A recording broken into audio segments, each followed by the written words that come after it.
Good afternoon, Bambies! I'm back. Welcome to my vlog. Yes, Bambies, it's my day off pero nag-stay lang talaga ako dito sa bahay. Hapon na nga pala nitong mga oras na to. Kaya't binalak kong lumabas at konting exercise like walking, jogging. Ito nga pala ang views na matatanaw pag naka-elevator tayo. Ayan naman ang loob ng elevator, ang daming salamin. At syempre, pagbukas natin, meron pa ring mahiwagang salamin doon na ito ang pinaka-favorite ko. O diba, ang sarap mag-picture at mag-video dyan. Ang cute talaga ng bees. Tara na't samahan nyo na ako sa labas ng aming hometown dito sa Chingy. Ayan nga't paglabas ko may ganap dito sa pier. Ewan ko kung anong festival yan or ano ba yan. Basta nadatnan ko na lang na merong nagdradrama, nag-acting-actingan dyan. Hindi na ako nagtanong, basta nag-video na lang ako. Ang cute kasi ng mga gumaganap. May mga bata, may matanda. Ang dami ring nanonood.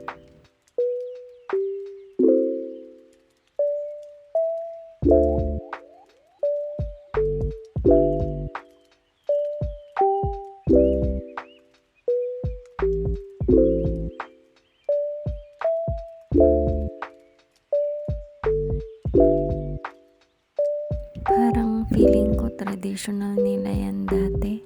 Sana pala nagtanong ako, no? Alas 5 na ata na sa mga oras na. Tara na't mag-walking na tayo. Ililibot ko kayo sa 60% areas dito sa Chingy. Madalas kong dinadaanan, pinupuntahan dahil napakaganda talaga ng views. Kita nyo naman, no? Hinahanap ko nga yung daan papunta dyan sa kabila. Kaso di ko makita, siguro umakyat yung mga nakikita kong taong nandyan na nakaupo, nagpipicture taking. Anyway, sa pagkuha ko hindi ko naman sila kinuhanan. Hindi ko alam kung anong occasion ngayon, bakit may mga nakasabit ng mga flags dyan. Dati kasi wala namang ganyan for sure merong ganap. Meron naman talagang ganap pero hindi lang ako nagtanong. Ay naku, bahala na nga sila dyan. Ang importante, nakukunan ko yung magagandang views dito. Madalas akong nag-jogging, nag-walking dito sa parts na to. Iniikot ko tong mall hanggang papunta doon sa park na makikita nyo mamaya. Ayan nga pala ang London Bridge. Char! Kala nyo kayo lang nandyan sa London ang may ganyang bridge. Dito rin sa Hong Kong.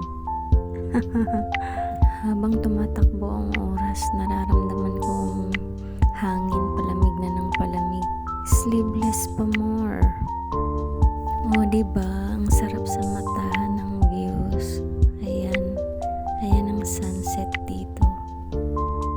Nga pala, kaya hindi ako nag-day off meeting my friends, go to church. Sorry Lord, kung minsan kasi gusto ko lang matulog ng mahaba-haba sa umaga kasi naman syempre ilang araw kaming naka-duty tapos ang agang gumising, papasok ang alaga. Kaya kung minsan bumabawi ako sa day off ko, hindi ako lalabas, matutulog ako ng mahabang oras. Sa hapon naman ako lalabas para mag-exercise like that, maglakad-lakad, bumili ng foods, mag-take out or kakain sa labas, ganyan, tambay-tambay sa labas. Kung minsan uupo lang ako doon sa seaside, kung tinatamad akong maglakad, mag-exercise, ganyan. Yung lugar na yan, nasa Chingy Park na tayo niyan. Para parang bundok, maliit na bundok. Basta merong dyan, paakyat, pababa. Masarap mag-exercise dyan, maglakad. Basta kita nyo naman yung lalakadin nyo, napakahaba niya, napakataas. Favorite place ko tong Chingy Park. Malawak ito. Gustong gusto kong mag-exercise dito. Mag-walking pa lang, mag-jogging. Solve na solve ka na, talagang papawisan ka. Malawak pa yan. Nagtatambay din pala ako dyan. Maganda dyan doon sa dulo. Yung ambience parang sinauna.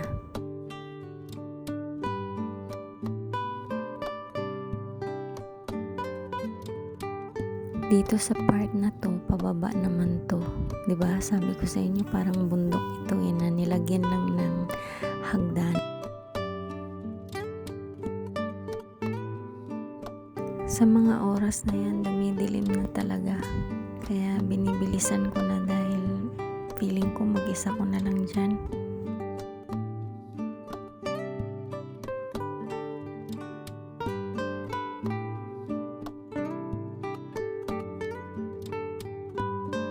O, diba? Hingal na hingal ang bambis nyo. Peace yun. Mama. Papunta na nga pala tayo kung saan tayo bibili ng pagkain. Bala kong mag-rice noodles for my dinner. Kaya tara't samahan nyo ko dito sa restaurant. Dito rin to sa market ng Chingy. Marami kang mapagpipili ang makakainan dito.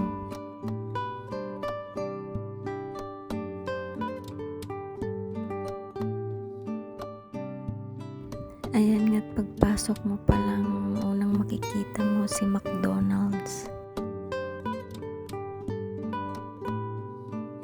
Kaya dito tayo sa mga noodles. Marami din palang mga dishes dito.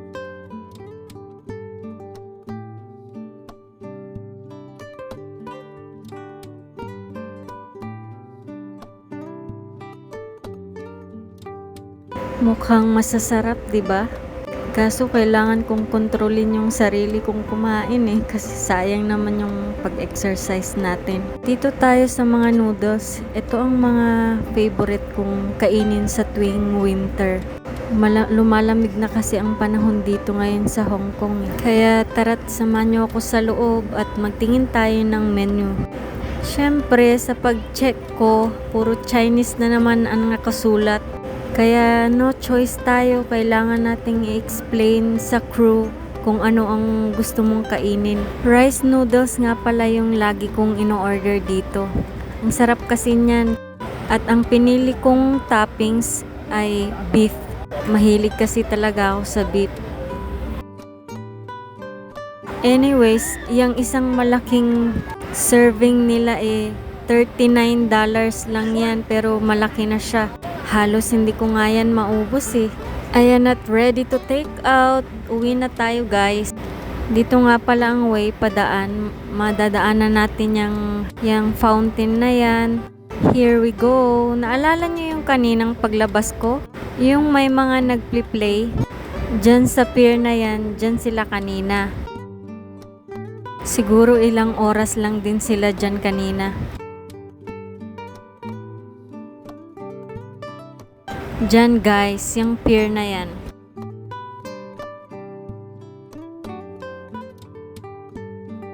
Ayan at papunta na tayo sa aming building. Sarap talaga sa mata ng mga ilaw paggabi.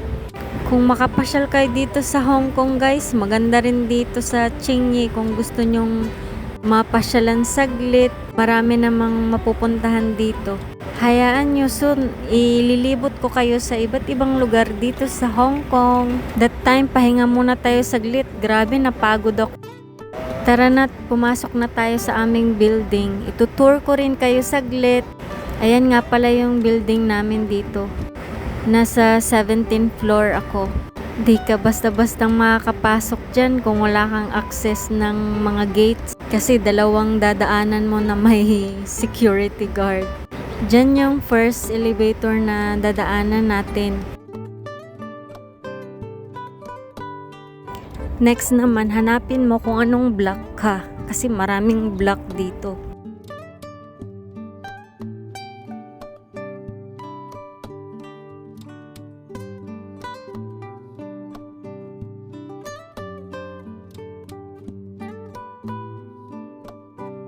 Ayan at nandito na ako sa aming block. Ayan yung second elevator na madadaanan.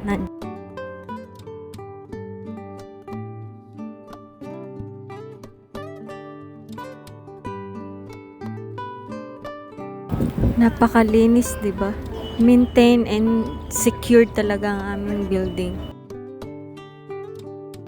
Yung floor namin, nilagyan ng ganyan yan kasi merong nire-renovate na isang apartment dyan. At last, we're home. Ayan nga pala yung tinake out natin.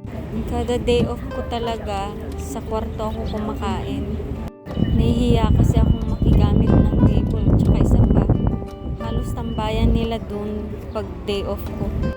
Tara mga bes, kain na tayo. At dyan nagtatapos ang day off ko at home. Thanks, Bombies, for watching.